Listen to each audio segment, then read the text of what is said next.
खूप लोकांचं म्हणणं होतं की डॅन्ड्रफसाठी काहीतरी उपाय सांग. तर डॅन्ड्रफसाठी मी जो उपाय केला ना, तो एकदम बेस्ट आहे आणि स्पामध्ये कितीही पैसे घालवा, एका वेळेत काही तो डॅन्ड्रफ जात नाही. सगळ्यात आधी ना पॅराशूट ऑइल किंवा साधं खोबरेल तेल घ्यायचं आणि त्याच्यामध्ये ना एक लिंबू पिळायचा. एक नको असेल तुमच्या केसांच्या लेंथनुसार, अर्धा पाहिजे असेल तर अर्धा पण घेऊ शकता. सध्या माझ्या केसांची लेंथ जास्त चांगली आहे, परंतु केस आहे ना ती कमी राहिले डोक्यावर, त्यामुळे मी अर्धा लिंबू घेतला आणि असं कोमट करून घ्यायचं तेल आणि असं केसांना लावायचं. केसांच्या मुळापर्यंत नाही लावलं तरी पण चालतं आणि मग एक 30 मिनिटं ठेवायचं आणि धुवून घ्यायचं. 90% डॅन्ड्रफ आहे ना तो एका वॉशमध्येच कमी होतो.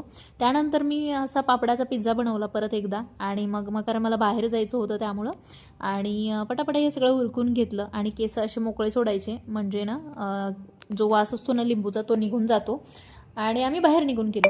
तर ही तुम्हाला रेमेडी कशी वाटली मला नक्की कमेंटमध्ये सांगा आणि जाता जाता चॅनलला सबस्क्राईब करून घ्या आणि हो, तुमच्या मौल्यवान कमेंट करायला अजिबात विसरू नका.